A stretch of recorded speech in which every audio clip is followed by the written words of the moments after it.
Thank you, everyone, for joining us for this session today. We are getting an early start here on our New Year's resolutions. We'll be covering the honest IT resolutions you need for executive success in 2025. We have a lot of exciting stuff for you today, but first I have just a few housekeeping items to cover. So first, we'll aim to run about 45 minutes for this session. The webinar is being recorded and you will get a copy of the recording and the slides after the event. And lastly, everybody here is in listen only mode, but I do encourage you to put your questions into the Q&A function as we go, and we are going to try and get to some of those at the end. With that, I'd like to introduce you to our expert panel we have joining us today. First, we have Jason Silva, who leads our central region at Dataprise. He has nearly 20 years of experience in the industry and has experience co-founding and growing his own very successful IT organization focused on cybersecurity and data center management, Revel Technology. And next, we have Jacob Eaker, who leads our mountain region. He has been working in advanced IT roles for over 30 years, and more than 25 of that has been co owning and serving as vice president for another very successful IT services provider, PEI. So, both of our panelists today have experience being responsible for building IT teams and managing the business side of things that make them a perfect fit for this topic, and they're going to share as much of that experience as they can today in the limited time that we have here. And lastly, my name is Stephanie Hamrick. I am a marketing manager at Dataprise, and I will be your moderator for today. So let me tell you a little bit more about Dataprise for those who don't know us, and then I will cover our agenda. So Dataprise is a national managed services provider. We have been providing services end to end for our clients across the United States since 1995. We believe technology should enable you to be the best at what you do, and we deliver best in class everything to help you get there, whether that's managed help desk, cybersecurity, network, infrastructure, collaboration, or end user solutions. Now, let me share a little bit about what is in store. So, we have 6 IT resolutions we believe will set you up for success in 2025. We'll tell you what they are, why we believe they're important, what to deprioritize while you're working on these, and how to get started. And we will wrap up with some key takeaways. So, with that, we'll move right into our first resolution, which is to perfect the basics instead of chasing the hype. So, Jacob, I'm going to pass this one to you to talk through. What does this mean, and how can organizations work to implement this? Great. Thank you, Stephanie. And then hello, everybody.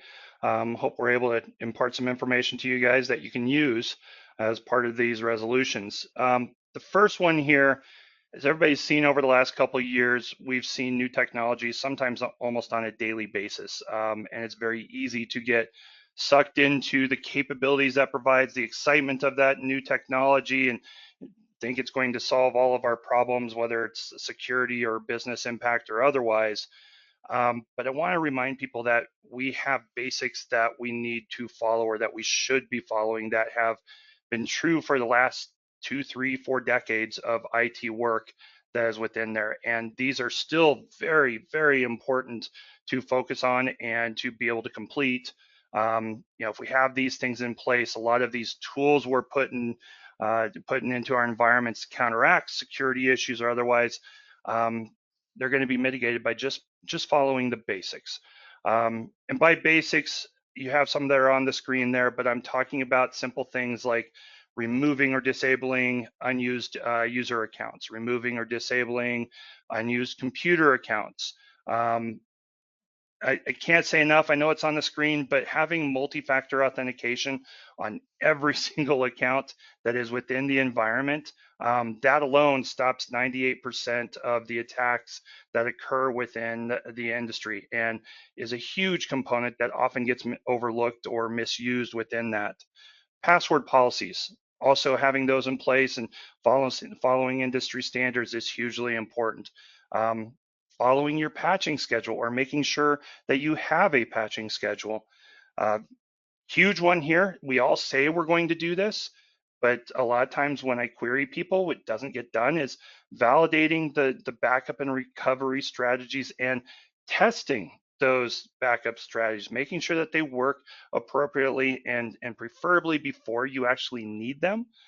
There's nothing worse than testing your backup profile when you're actually trying to restore something that you need. Much better to do that beforehand. And the last one I'll put in here is end user training. Um, our end users are the opening that get used to be able to get an attack into the environment. The more that we can train them and prepare them and get them ready for what's happening now, the more protected your environment is going to be. There isn't a tool set that is going to be able to compete with a well-trained user environment to protect your users. So I guess my advice is still look forward to the new technologies, look forward to the AI components, look forward to the new tool sets, but don't do it at the expense of these oftentimes very boring components of IT, because these are essential components to be able to have in place. Right. They may seem boring, but you really haven't tackled them until you've chased down all those details and made sure that you've closed the loop there. And where they become important also, it's important just for general IT, but where it's becoming even more important is things like cyber insurance and the audit that cyber insurance is putting through. These basics that are, yes, boring, become very important when you need to put through a cyber insurance, an insurance claim. They do check these and they do make sure that these things are taken care of. So, not trying to put fear into people, but these are just standard pieces that we want to make sure to have covered. You don't want to have to go explain to your CEO that the reason you're not getting an insurance payout is because you forgot to check that one box and there was one account where MFA was excluded from your policy, things like that. Absolutely, absolutely. All right, so let's move on to our second resolution here. And this one is to tackle your technical debt and also think creatively here about the multiple ways you're accumulating technical debt and efficiencies all the time. So Jason, this one's for you. What should NIT leaders' priorities be here when taking on this resolution? Thank you, Stephanie. Yeah, so touching on technical debt, it's a term that's been around a while. It started in the development world, but it can easily be applied to IT environments today. Essentially, it's a decision or a path you're taking now that's going to be beneficial for the short term, but isn't necessarily sustainable or the best option for the long term. And there's a cost and there's work that builds up that you'll have to eventually mitigate. It's going to catch up to you. This could be things like delaying maintenance, making certain suboptimal decisions, failing to address new security vulnerabilities. Essentially, it boils down to potentially we don't have the time, we don't know how, or we'll deal with it later. It gets on the back burner because of other priorities, or sometimes technical debt is unintentional and you don't know that you're accumulating it, but it's, oh, we shouldn't have done that. And so there's ways to manage technical debt. When we talk about um, systems that are outdated, that's obviously a big one. Continuing to use old servers, network equipment, outdated software. Sometimes those are caused because of applications that can't be refactored. It's too costly to get refactored, so they're just left on the older platforms. And there's not an easy way to move. Windows workloads are notorious for this. There's many Windows workloads that are end of support still out there that are vulnerable and insecure. So certainly, once you have that in place, it'll drag into other aspects such as partially implemented systems and systems that aren't fully integrated. When we're speaking of legacy systems integrating or integration, those old systems may not necessarily integrate into what you're trying to accomplish with your new applications or SaaS applications. An example might be an old ERP system that can't integrate or cleanly migrate to whatever the SaaS application is that you're using. So there are fixes and band-aids put into place. It causes a fragile implementation that can break, and that technical debt will continue to accumulate. Another one that can come into play, and this could be with legacy or new fully implemented systems, is Jake touched on it a little bit, but backup and recovery. In terms of technical debt, yes, it is a very boring topic, but backup and recovery has evolved so much. And it's not just about having the backup capability anymore, it's about continuity. And so being able to have that continuity play to ensure that your business is going to be up and functional within a short or reasonable period of time based on your requirements is that's huge. Data is the life of the business. So without addressing consistently backups and reviewing what's happening with that technology and ensuring you have that capability, it can become an issue over time, and there's going to be that cost that's incurred when you really need those backups. Another important one that can affect systems, but this is a little bit different, is your network architecture and security. Um, those devices and the way they're put in tend to sit there over time and do not need a whole lot of change. But as your environment is moving along and maturing, it really needs to be looked at, the network configuration and architecture that is, to ensure that it's optimized for the current usage patterns and security requirements of today. So commonly flat network designs in a typical or a single broadcast domain have a larger attack surface. You want to look at basically segmenting that and making it more difficult from an attack surface perspective.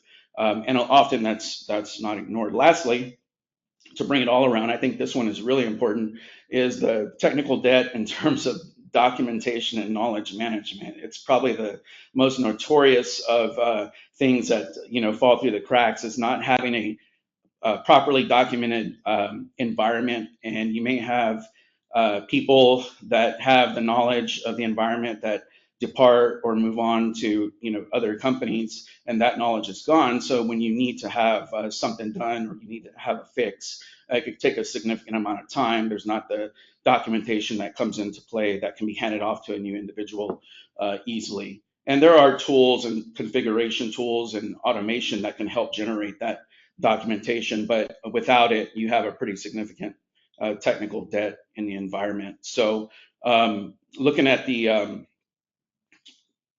as you get a handle on your environment, part of what you have to do is understand what's in the environment and have regular audits for it. Ensure that you're doing incremental upgrades. Don't wait too long or wait till something is end of life. Ensure that your backup solution is going to meet your business needs to be robust enough in terms of continuity as well. Redesigning and enhancing that network architecture is pretty important. And just what you'll get out of it is efficiency, smoother operations. You're reducing your attack footprint, you're reducing vulnerabilities, you're becoming more compliant, and you're more scalable as well. Easier integration with newer technologies that come into play. Yeah, I love what you're saying here. It's not just about looking back to the very obvious types of technical debt that you accumulated a long time ago that maybe you don't want to think about. It's also about what you're doing right now and how your processes right now prevent you from growing that debt greater into the future and continuing to accumulate.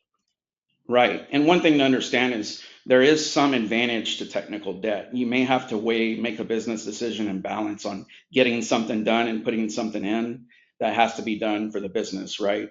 To align. But as long as it's being managed and Hmm. taken care of over time, you're going to be okay. Yeah. Thanks, Jason. Let's move on to our next resolution here, number 3, which is to prepare to embrace AI. And we're going to start this one with a quick stat here. This is from Infotech Research and a survey they did quite recently where they found that 41% of organizations are developing or are planning to develop an AI strategy in the next 12 months. So I know a lot of businesses are thinking like, meh, I don't feel like it. AI doesn't feel right for me yet.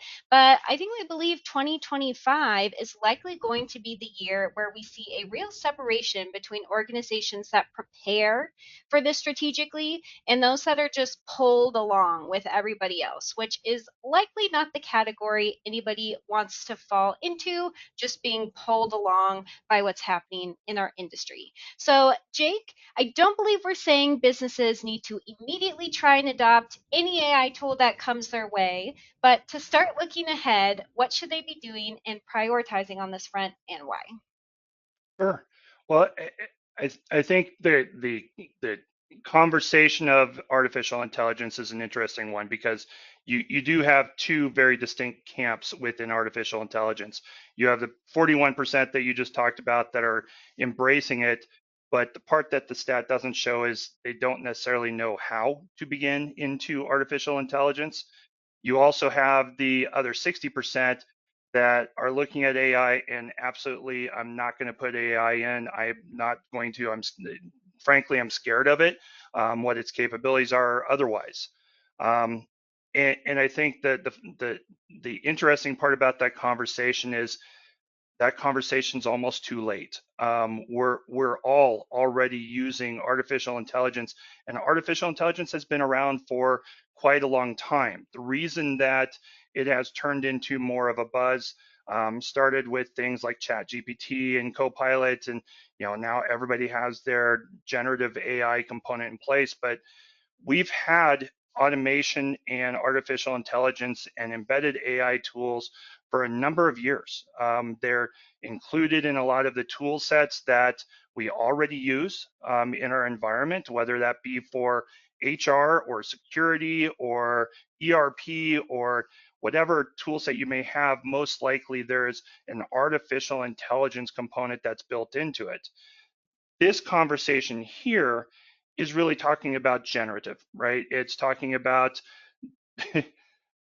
Hal being able to talk to us and tell us what's going on and what we should do in our daily life and the rest. And that is the fear that comes into place for a lot of people. Um, we're not quite to that point of Hal taking over our infrastructures in our lives, and that's still a long ways off. But there's a lot of benefit to what artificial intelligence can do for our users and for our environment and for our work. Um, when we look at AI, whether you're in the camp that doesn't want to put AI in place, or you're in the camp of we want to use AI, but we don't know where to start, the advice is simple: start small. This is not something where you have to implement every tool and you have to turn on every bit of AI across this. Start small, build an acceptable use policy, put a pilot group together within your environment that can use the tools, understand what impact they're going to have for your business, understand some of the complexities that you may have with AI, and be able to update that acceptable use policy and then broaden that focus for how you're going to use AI for the rest of your staff and the rest of your company. Um, on the security side and the protection side, this pilot group also helps you to understand what AI has the capabilities to do, both positive and negative. It helps you to understand what access AI has to your documents and to your systems and to your environment. So it gives you a good, safe place to be able to understand those components besides just opening the floodgates and being able to put those through. Um, the next step is really starting to look at AI as a strategic component of your business. It is at the core, it's just another tool. And it's no different than when we put in email or when we put in, web-based file systems. This is just the next generation of a tool set.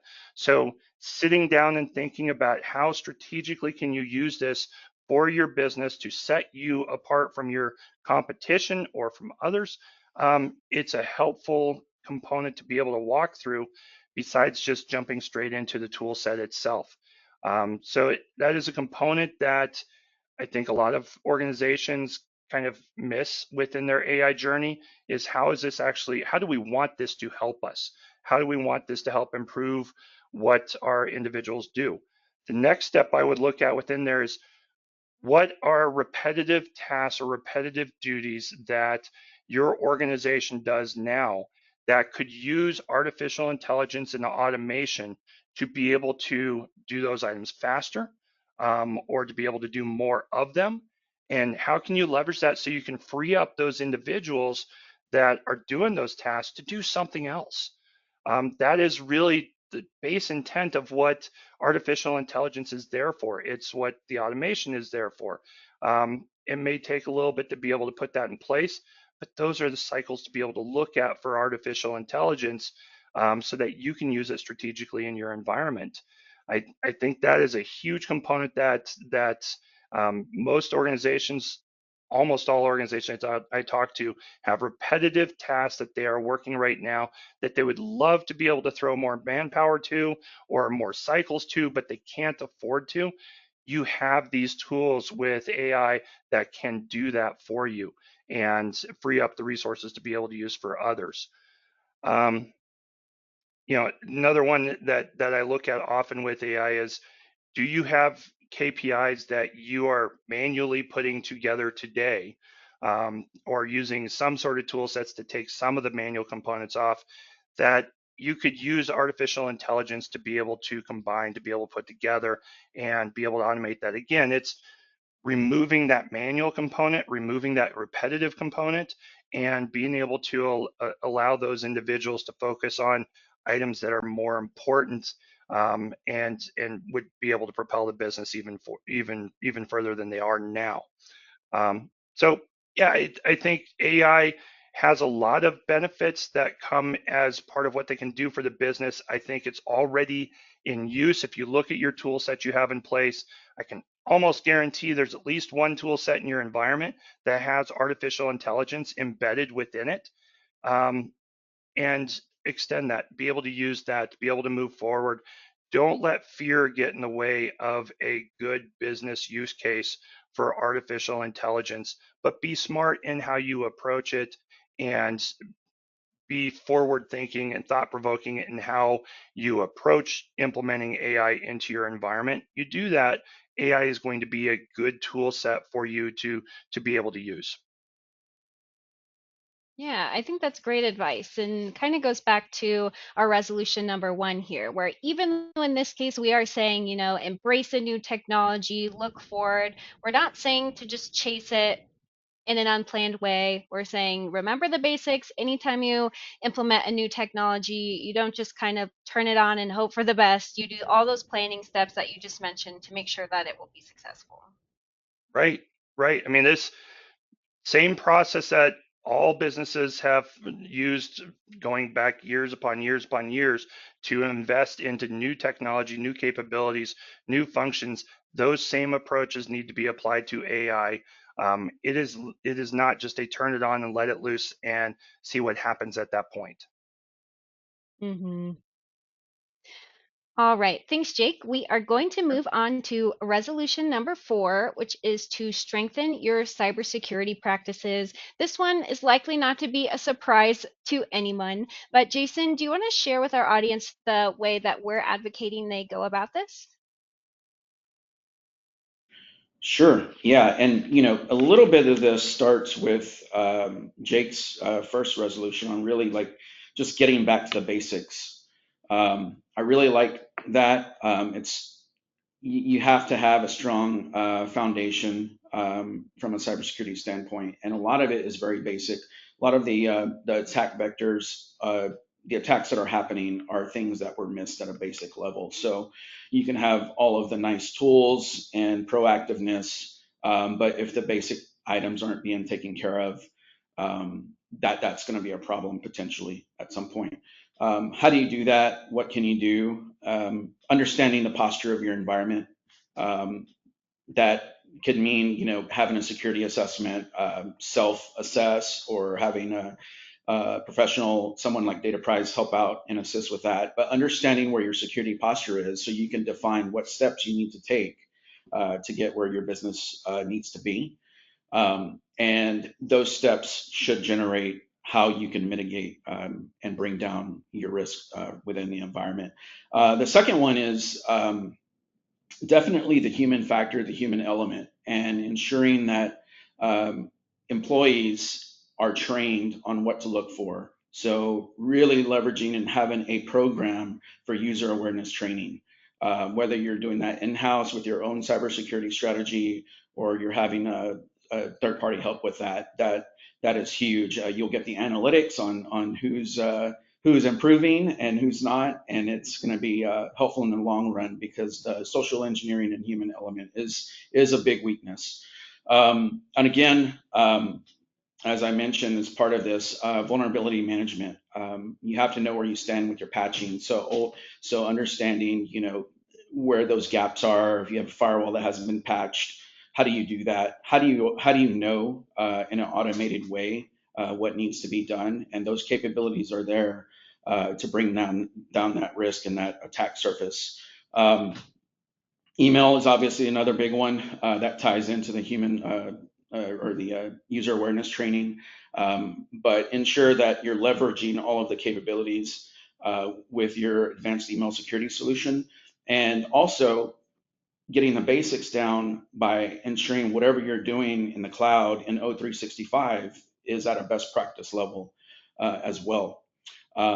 Mobile device security, that one gets left out quite a bit, in particular with the phones. You get there's things that pop up with that, but you're definitely going to need a policy with applications. It is a big attack vector, and having the ability to protect smartphones is something definitely to look out for.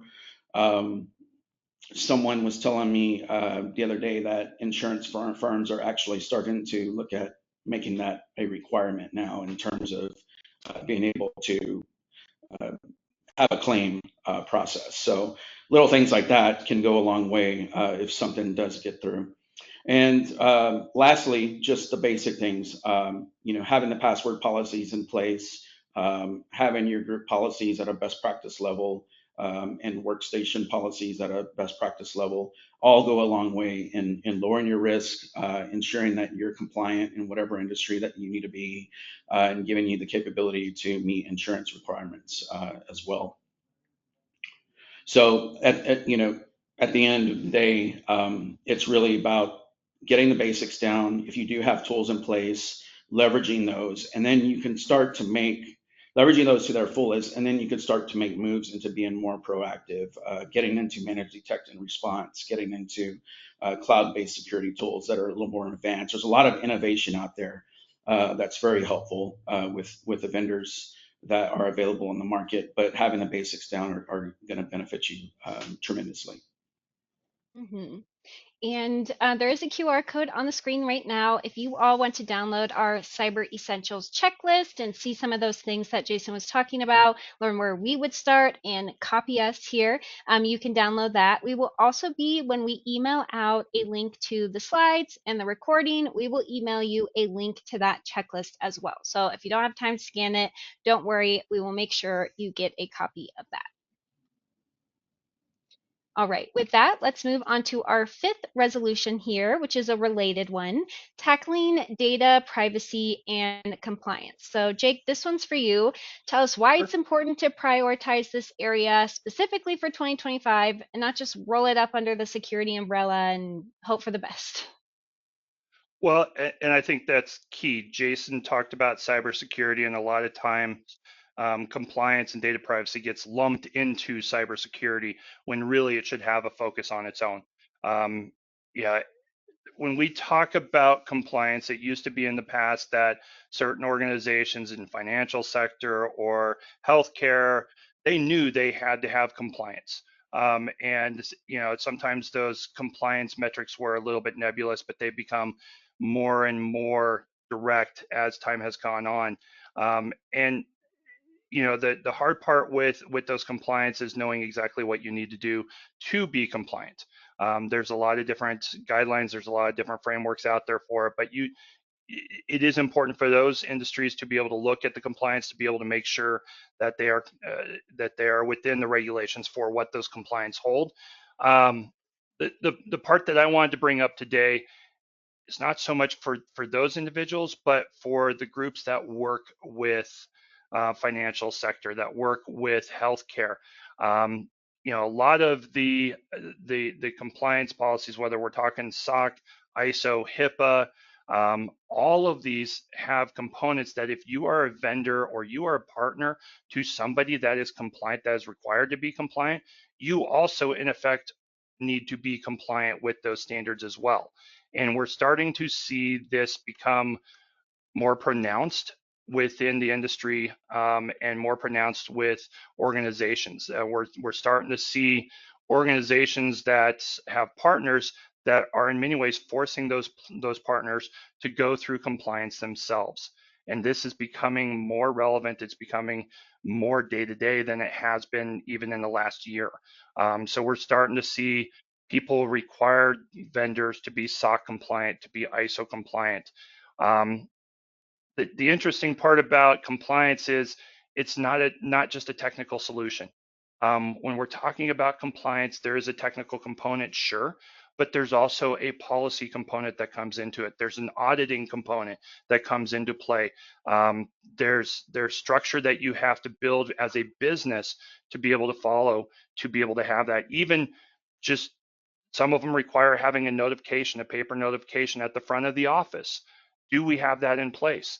And when we talk about compliance and how long it takes, when we're talking SOC or ISO, this is something that can take 6 months to a year to 2 years to be able to put that compliance properly in place and to be able to have it audited on a regular basis. So, I guess where I'm going with this rambling, and I apologize, is look at who you're doing business with. Do any of those companies that you're doing business with, are they requiring compliance themselves? Are they requiring compliance of you? Do they have a time frame for when that compliance needs to be in place? If you directly need to have compliance, then what are you doing to meet those compliance needs? Have you been certified? Have you been audited? Or are you ready for your audit to be able to come through? Um, these are significant amounts of time. And if you haven't budgeted for that, you need to start looking at that now to be able to put those in place. Um, and there's so many different compliance components out there right now.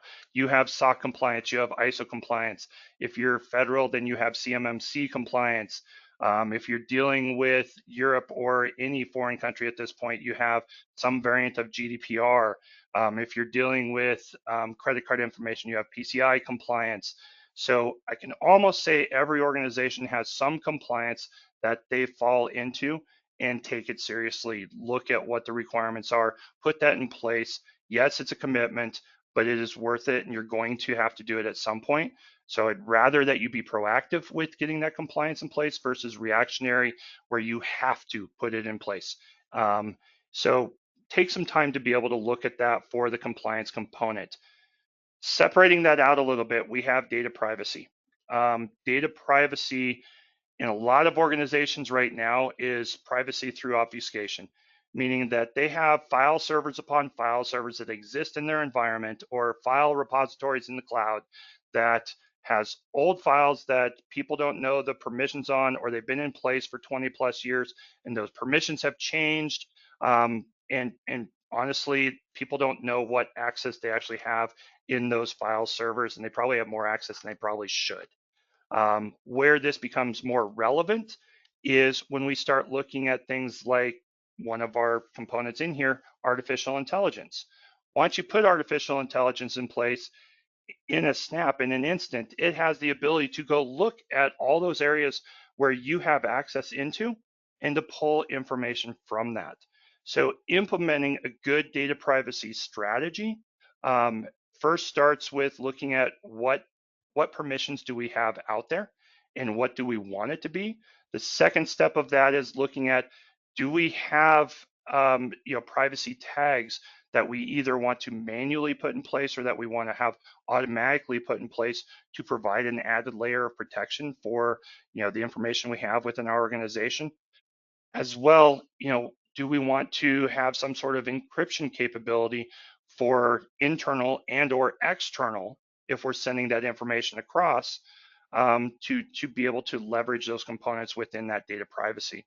So I think I covered a lot of ground, and there's a lot of unknowns within this section, but it's take that first step. It's yes, it's an elephant.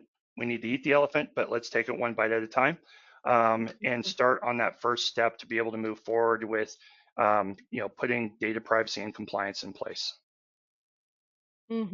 And not to sound like a broken record here about chasing down all the details, but it may seem tempting to say, we check the big boxes and pasting that piece of paper that says we're HIPAA compliant near the front door doesn't feel like a big deal. We're going to ignore that part. But really chasing down every single detail is, again, so important to perfect even what seems like the basic elements of these things.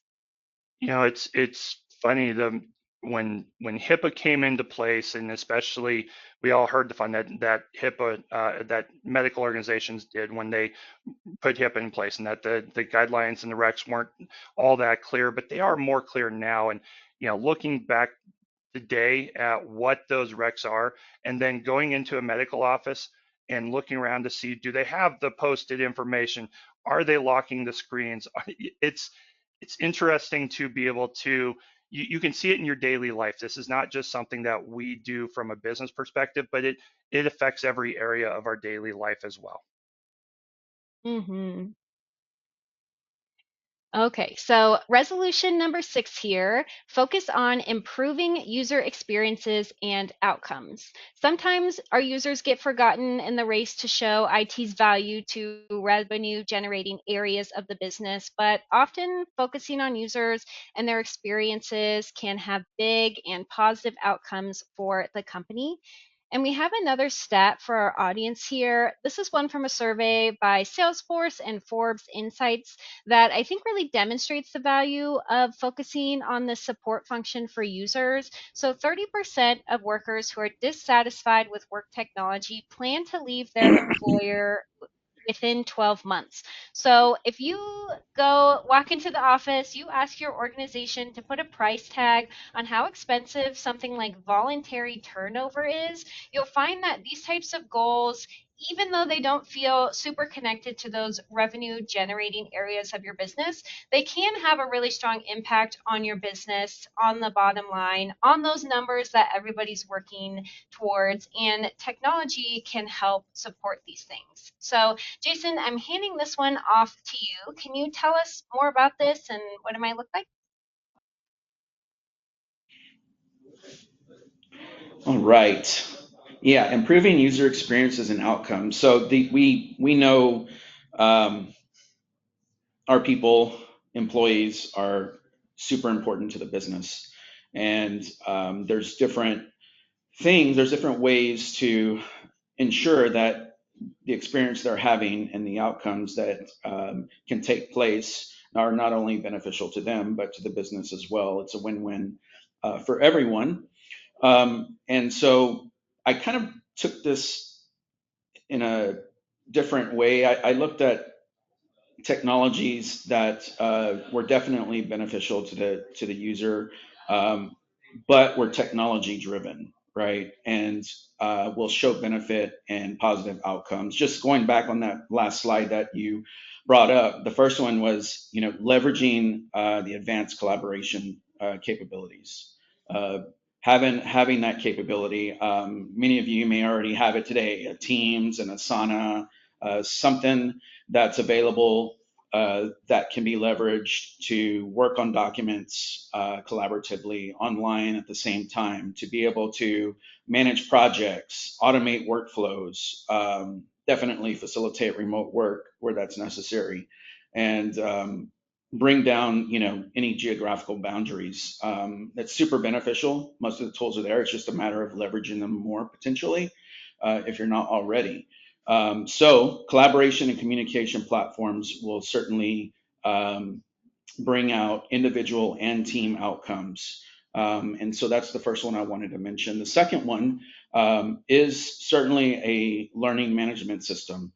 We want to foster continuous learning, skill development, allowing people to grow within the organization. And this is the ability just to offer personalized training paths, certifications, career progression that could lead to better job performance.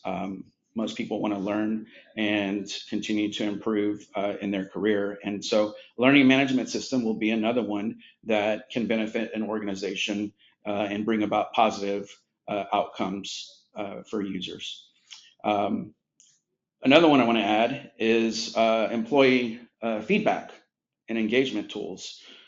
These can be very helpful. It allows employees through technology to provide feedback anonymously. It allows the organization to get a pulse on the organization through surveys. It facilitates regular check-ins and engagement, and there's AI within these types of tools that can perform or gauge a sentiment analysis based on how the employees are communicating back, what the morale is like, where leadership can identify areas for improvement. It's a way to foster a culture of open communication, and it by being able to be open and provide that feedback, hopefully boosts job satisfaction and retention as well, taking those ideas and putting them to action. Um, Lastly, just having the ability to have a pulse on the business. So it may not be necessarily real time, it could be, but having a real time capability where you can grab analytics and track productivity, where you can gauge task completions, project progress, uh, giving the ability to make informed decisions, how you need to allocate resources, how you're doing performance reviews, and looking at how those adjustments and changes you're making will impact individuals and teams as well. So by putting in these types of tools, leveraging these technologies, your business can really be proactive in addressing employee outcomes, hopefully leading to improved efficiency, satisfaction, and at the end of the day, overall organizational success for your business. Yeah, I think there's definitely a connection there between employee happiness, employee success, employee enablement, and also those very real business success outcomes that everybody is striving towards. Right. All right, thanks, Jason. That is our last one today. So I have a quick recap of what we've covered that all of you can review when we send the slides out after this event. And I do have kind of a few overarching takeaways here. First, a reoccurring theme from today was closing the loop, chasing down the details. The success of your priorities are going to be significantly diluted if you are not chasing down the details to make sure you have done things like ensure MFA touches every single account with no exceptions, or chase down every single vendor you work with to ensure that their compliance status is good. Second, a big one here was focusing on your users. This last resolution was about users, but Jason and Jake mentioned users all up and down the presentation today. So whether you're trying to decrease the accumulation of technical debt by paying for software they're not trained to use, or really shore up your cyber defenses by teaching users about things like email security, they are a key part in each of these resolutions for how the systems you set up are used effectively and protected and used towards the end of that business success we've talked about.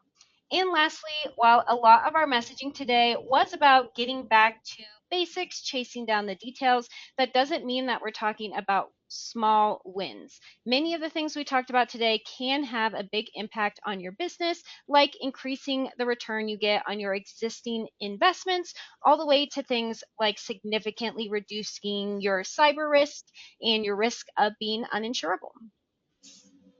And if you need help tackling any of these resolutions, Jason and Jake and I and all of us at Dataprise are here to help wherever you want to get started. We have a lot of experienced people and a lot of years doing this, working with clients on initiatives just like the ones that we talked about today. So if you want to work on getting started with AI and automation, increasing your cybersecurity posture, investigating those compliance outcomes, or even training your end users, we have got you covered there. So with that, we've come to the end of our session today, and we will take these last couple of minutes here for Q&A. Before we do that, though, I have another QR code for you here if you didn't get to scan it earlier. If you do want to download that cyber checklist, we also, again, if you can wait, we'll send you a link in the post-event materials if you don't want to scan this QR code, but you do want to get your hands on that cheat sheet. So, thank you to everybody in the audience today, and for those of you that submitted questions, let's get into our Q&A time here. We have about 4 minutes here, and we'll try and get everybody out a little early. So, first question here, Jason or Jake, either of you can take this one. How do I argue the need to focus on the basics when my executive team brings me new projects every day, like AI, that they think should be a priority?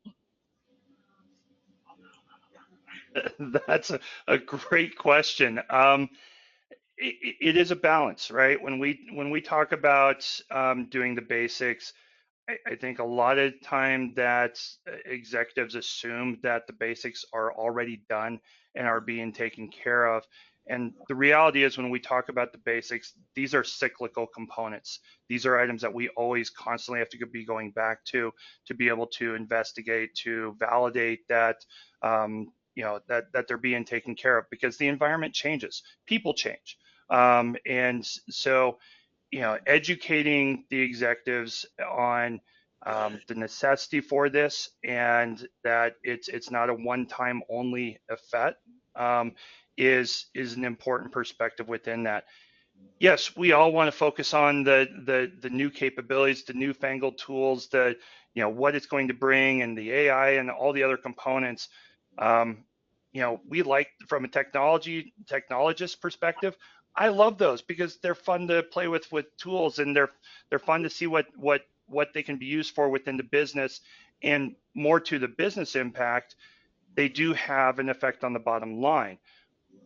These basic components that we're talking about also have an impact on that bottom line, and a very important impact. As Jason said, these are the foundation, and our foundation has to be strong. And so educating the managers, the executives about the importance of these is oftentimes how I've been able to get through, to be able to say, look, we need to put focus on these. Jason, I don't know if you have anything to add to that.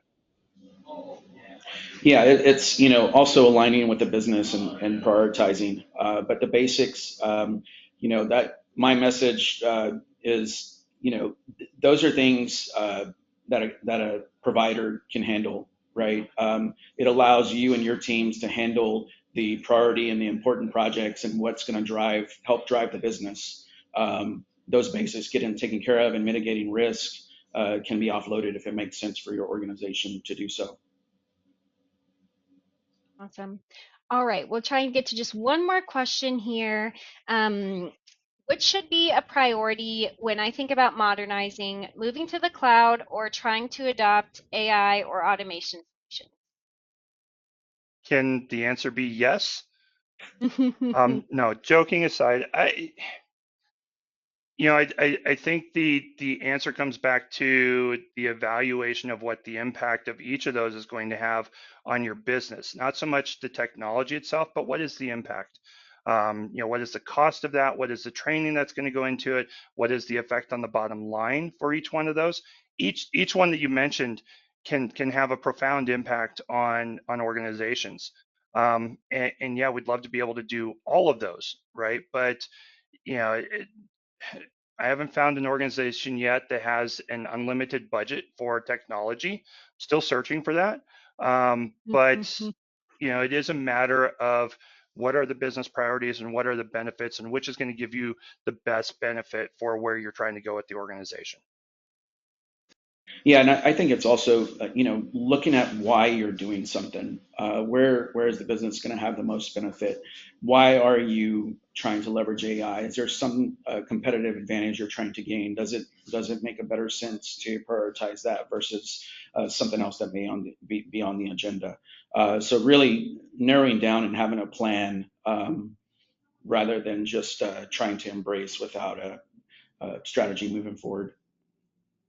Yeah, and again, broken record here, but chasing down those details, if you are chasing down the details not only in what you do, but also the plans that you're making when you're setting these priorities, then I think that'll probably give you a bit of guidance when you think everything completely through. It'll be clearer what is going to have those impacts, what impacts you expect, and what impacts you are going to chase down over the life of this project that you take on. All right, so that's all that we have time for today. If we didn't get to your questions today, we will follow up with you via email. We have those on record, so we will get you those answers. I will close us out here with a very special thank you to our experts, Jason Silva and Jacob Eaker. And one last thank you to our audience for joining us. We hope you each learned something new from today's event, and we hope to see you on the next one. Thank you, Stephanie. Thank you, everybody, for joining.